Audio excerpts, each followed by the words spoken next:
Hey, it's Mazzy and welcome back. Here's another end of the year best of.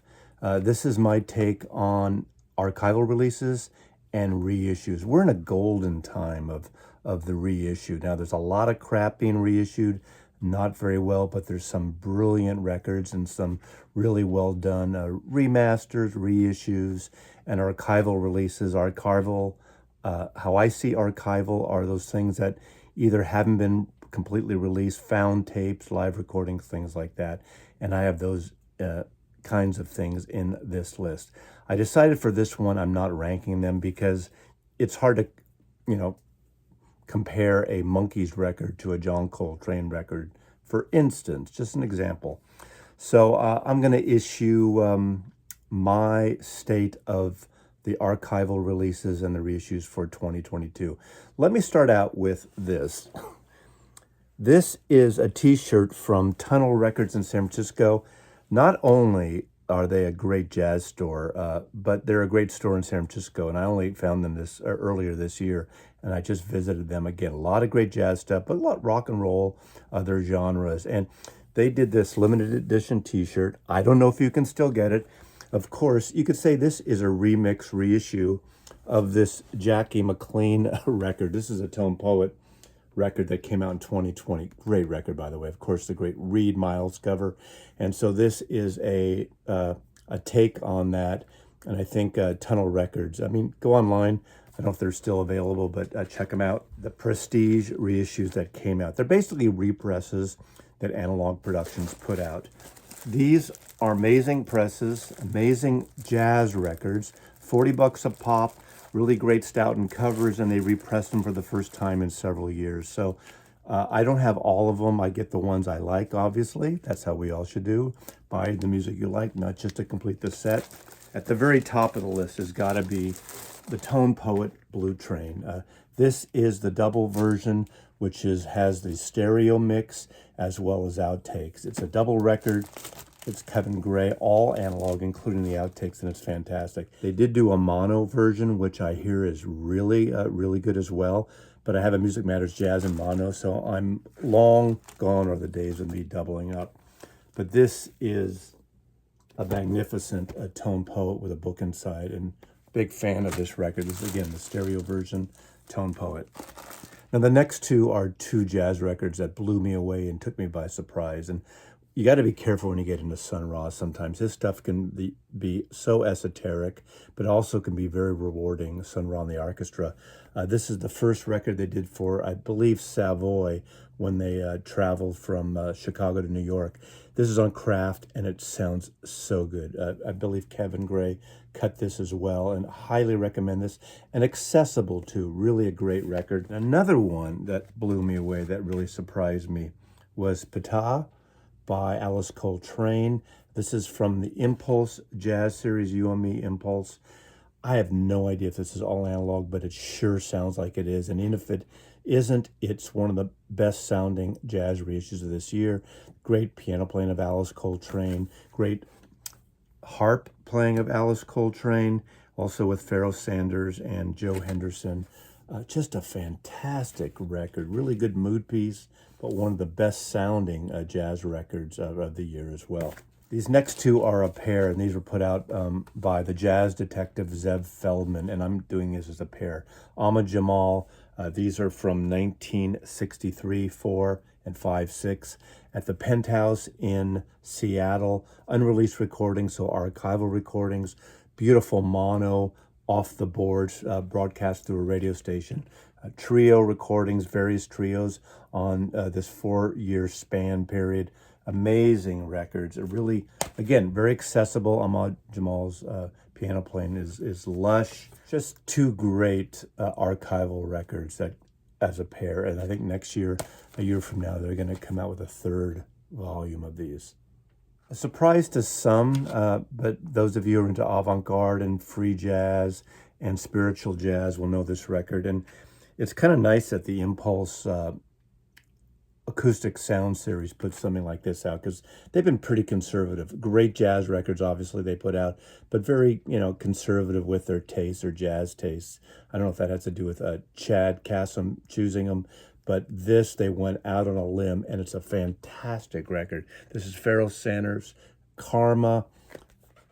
Again, another record, one of the best jazz releases, one of the best reissues. Again, hard to get, expensive record to get on Impulse. So if you want something a little more adventurous, this is a good one here. Art Pepper Meets the Rhythm section is arguably his best album. West Coast style, smooth jazz, very accessible and really good. This is a craft recording. This album, there's so many issues about. There's the cheapo gray market stuff from Europe, but accept no substitute. Get a good pressing of it, and if you can find the craft, this was a record survey, but it is around. It's been around. You can still nab it at reasonable prices, and it's really, really good. This would be a good entry to jazz too. This is probably the version you want if you don't have a really good original. Recorded in 1957. Excellent sounding craft issue. I think it's a Kevin Gray cut. Either way, it sounds really wonderful. This is the one you want, Contemporary Records, Art Pepper. One of the greatest records that came out. Now, this came out, I believe, at the end of 2021, but it really was accessible in 2022, so I'm including it this year. And this is the 50th anniversary of What's Going On. Now, there was a controversy on this because this is the double one, and apparently the European version was cut by someone else, not all analog masters. This is the best sounding of this record I ever heard, cut by Kevin Gray. This is a 2-record set that has different versions of it, as well as single versions, mono single versions on the second disc, but accept no substitute. It's hard to find originals of this that are in good shape, but one of the best soul, politically just politically charged albums of the early 1970s. Marvin Gaye, What's Going On. I'm throwing in one Mobile Fidelity because this has always been a really favorite record of mine. I have an original OG that still sounds great, a little bit of noise for 50 years on, but Mo-Fi did a great version of this. This was a double 45, and this is, if I can only remember my name, David Crosby, 1971, recorded in San Francisco. Members of the Airplane, The Dead, Neil Young, a lot of friends. Really a good sounding record, great harmonies, a really wonderful recording. So a Mobile Fidelity issue with all these great people, recorded at Wally Heider's, I believe, in San Francisco. If you don't know this record, it's easy to listen to, and it's you know, it's folky, psychedelic of the time with that sort of singer-songwriter feel going on. It's just an amazing record. Mo-Fi did a fabulous job on this. Yes, there's a digital step, but who friggin' cares if the music is good? So David Crosby, if I can only remember my name, Mobile Fidelity double 45 record. Another twofer, 2 records that came out simultaneously and were released in the day at the same time. These were reissued on Anti this year, and they sound really good. And one is a single record, and I believe one's a double record.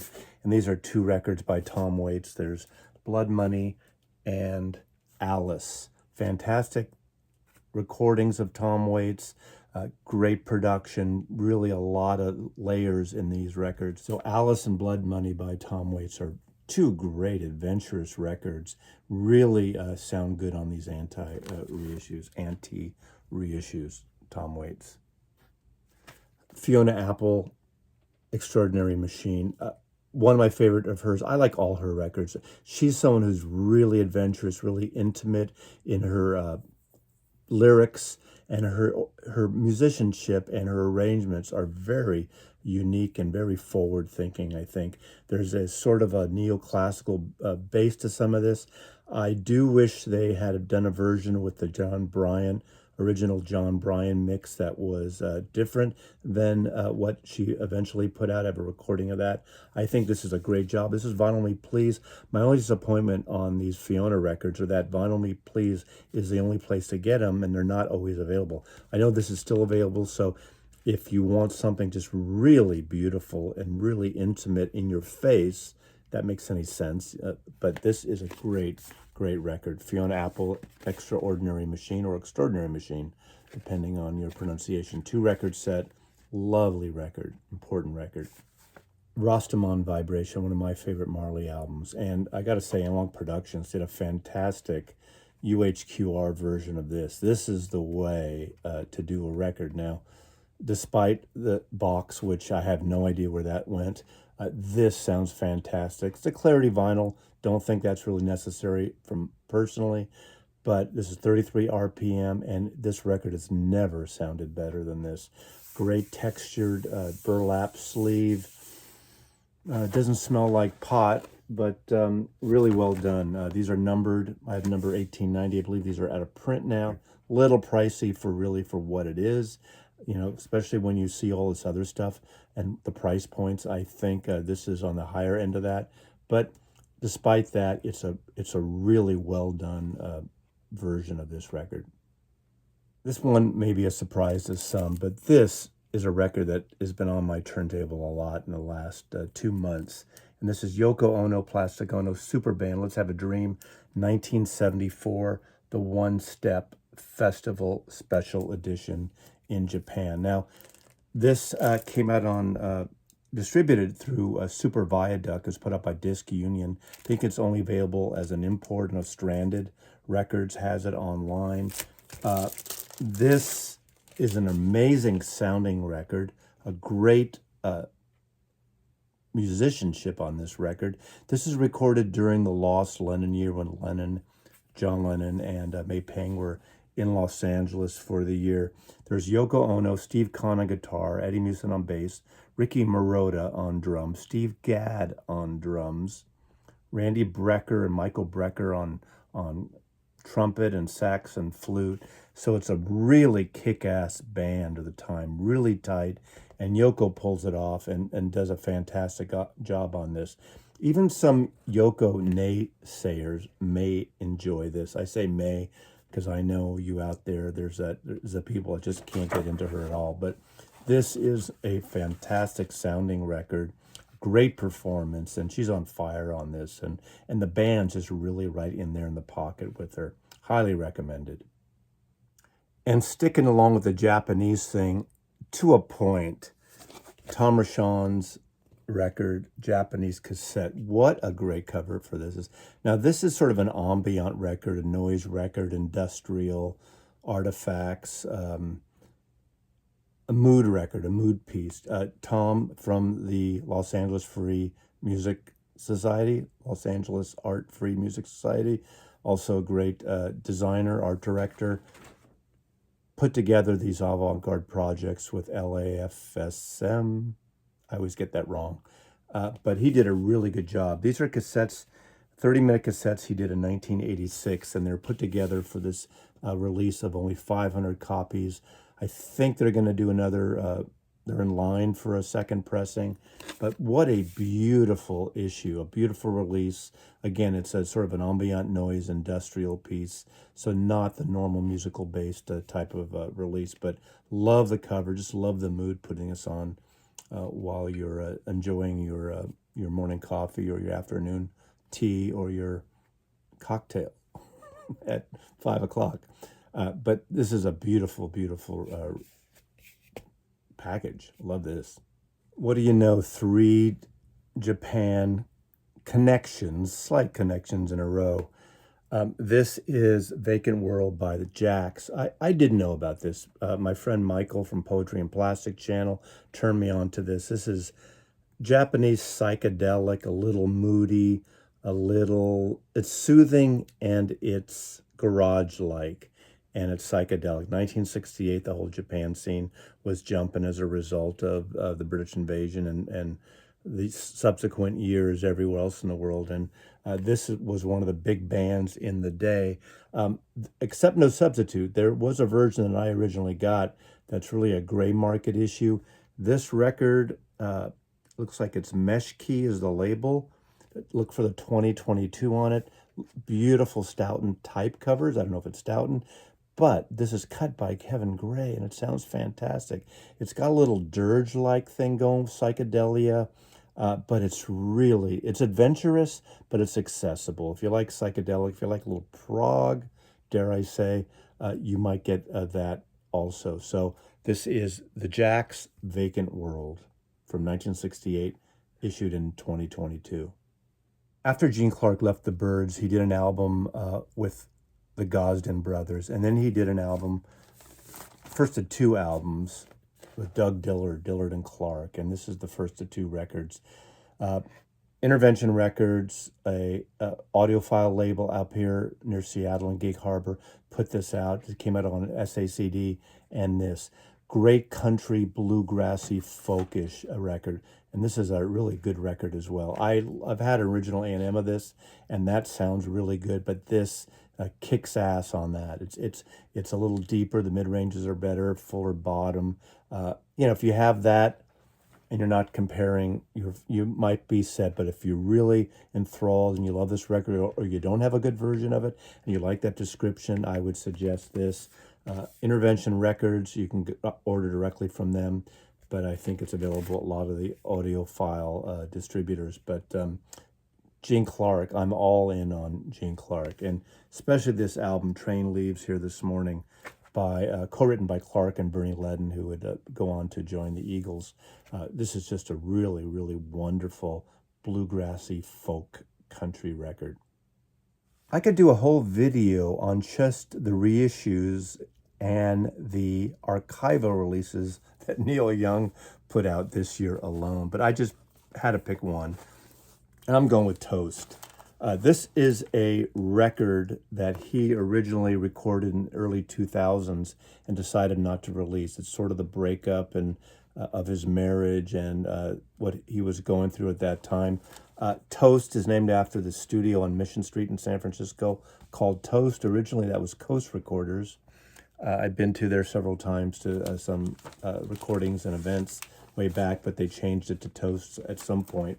And this is a really good record. I love this record. Of all the Neil Young reissues, there's been some great live stuff and some early 70s recordings, which are, for the most part, all are great. I didn't include Harvest in this. I love Harvest. To me, the original is fine. I don't need a reissue, and I didn't get the expanded box. But this album, Toast, is probably my favorite of the Neil Young archival issues in 2022 for a lot of reasons. I think it's more of a personal record to him, and I think it is very successful in that, and it's time, it took him 20 years to release this, more or less. So Toast is my Neil Young entry in this archival and reissue video. Next is the label Sundays is a record label that does a lot of reissues. For a long time, they were doing mostly reissues by Columbia, Dylan Records, Byrds Records, Donovan, Epic, Columbia family, because the label was started by Bob Irwin, who's no longer with the label, who's kind of retired from it. But this came out this year, and this blew me away. I had never heard this Colin Blunstone album when it came out in 1971. This is literally a 50th anniversary. I think this came out the end of 2021, but I got it this year, and I only discovered it this year. It came out kind of during the pandemic, or they worked on it during the pandemic. Colin Blunstone was a lead singer for the Zombies, and this is a gorgeous album. It's almost a neoclassical type of background, a lot of strings, orchestration, with this golden, angelic voice. And the second year, the first disc in this is called Year One, which is the actual album that was released. I missed it in 1971. I don't think I ever, I remember seeing this, but I don't remember ever hearing it ever. And the second disc is that same year, and it has demos and alternate versions. There's a classical guitar, acoustic guitar on this record, but it's one of the most stunningly sounding records I've heard of late in the sort of folk pop genre, and it's really, really a well-recorded record back in the day, and they did a good job on this. And again, I think Kevin Gray cut this as well, probably from digital files, I don't know, but either way, it sounds fantastic. And this was a gem I just stumbled across in a store in Seattle, and I saw it, and I just picked it up, and I was blown away. I played this this was on my table every day for about a week when it first came out. I do play records multiple times before I file them away. And then the last two are two archival releases put out by Light in the Attic Records. This record, I think the original record, the reissue that Light in the Attic put out was 221. I think that's when it was remastered. But this expanded 3LP version with a lovely book, folk singer from 71, from the Greenwich Village scene, contemporary of Bob Dylan's, and Fred Neil, who she befriended her. Fred Neil, who wrote Dolphins and Everybody's Talking, that Harry Nilsson would cover for Midnight Cowboy. Interesting story, long story, history on this woman, tragic in some levels, but this is expanded edition. Originally, Harvey Brooks, the bass player, I know him mostly, from Super Session with Stills and Bloomfield. Now Cooper, great bass player, produced the original version of this. I never heard this record back in the day. And lastly, I showed this in several of my videos. I did a Light in the Attic video. This is the first in a series, Words and Music, May 1965, of Lou Reed. And it's home recordings of Lou Reed and John Cage, 65, before the Velvet Underground. And this was his sort of self-copyright. This is him taking the tapes and mailing them to himself from his parents' home, and it wasn't open for, almost 50 years. When he died, they found this, and they babied the tapes, and this is the first series. They're home recordings, so they're archival. They're not the best fidelity in the world, but they are so good. There's versions of Heroin, Waiting for My Man on here. This is the deluxe edition. There's a single disc edition, I believe. This is the double 45 with an extra single and some extra things. And the booklet and design, it's one of the best designed records of the year, one of the best packages. So these last two are from Light in the Attic, and this is Lou Reed, and I just love this record. Again, they're going to do a whole series of rollouts of archival releases, Lou Reed, over the next several years, I think. So thanks for watching. This is my best of reissues and archival releases for 2022, including the Tunnel Records limited Jackie McLean influenced t-shirt. Thanks for watching. Put your comments below, and I'll see you soon. Mazzy loves you.